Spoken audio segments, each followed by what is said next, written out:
Hello and welcome to today's episode of Focus Atlanta. I am your host, Keisha Lancelin. Thanks so much for tuning in with us this Sunday morning. In our first segment, we're going to talk a little bit about that yard of yours. I know it's coming up upon fall and we're thinking, okay, we're all good, but maybe not. We may have some scary trees. I'm here with Kyle Mack. We're going to talk a little bit about what you can do.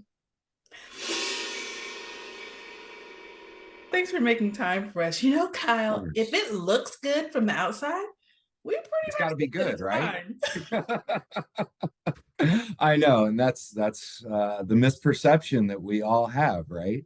Yeah, we have a term in our industry that we use sometimes for trees in our landscape that may appear good from the outside, but may have some issues internally. And we call those zombie trees.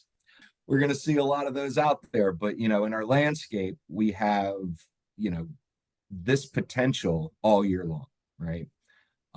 What a zombie tree is a tree that's been severely affected by a weather event. Could be a tropical storm, could be excess rain, but could also be a drought situation that causes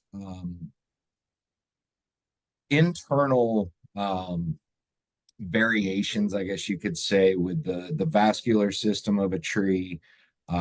Could potentially cause limb failure, premature tree failure, things of that nature. But we're typically concerned about how our trees look after a storm.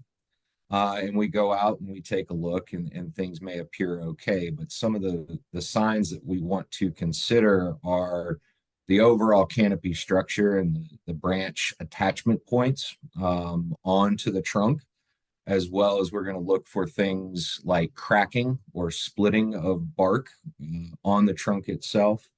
And then going all the way down to the root system, if we start to notice any kind of upheaving or shifting in the root system, those can all be,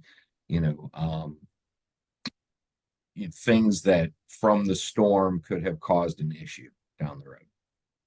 So when we call, are we calling for preventative measures? Like, is there anything that can be done, or are we calling because we think we have something that's scary that might fall on its own and we want to get it taken care of? Like, when is the appropriate time to make that phone call?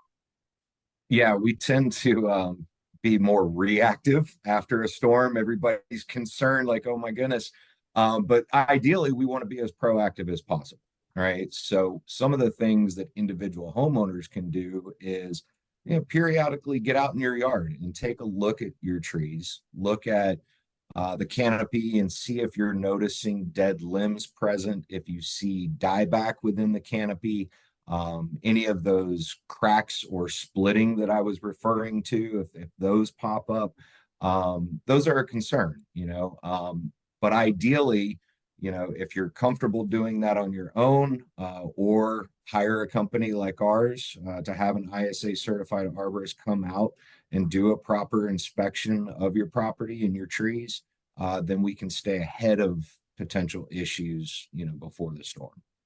Now that's what we like to hear. We want to stay ahead of it. So to that point, can I get you to close out with a website? Is there a place where we can go learn more, maybe contact our local arborist to see where we are in this process, if we need to get into this process, and what we should do moving forward? Sure. Yeah, we're always available. Our company, Arbor Guard Tree Specialists, you can reach us at www.arborguard.com and reach out to us anytime.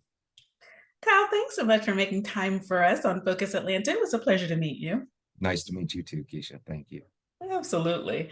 All right, guys, we don't have to be afraid of our trees. We can actually get on top of this. Maybe it just takes a little, thought in terms of who to call. Have someone come out to your property, look at the trees if you are fearing that you have some zombie trees that might be wanting to fall. That's what we're trying to avoid.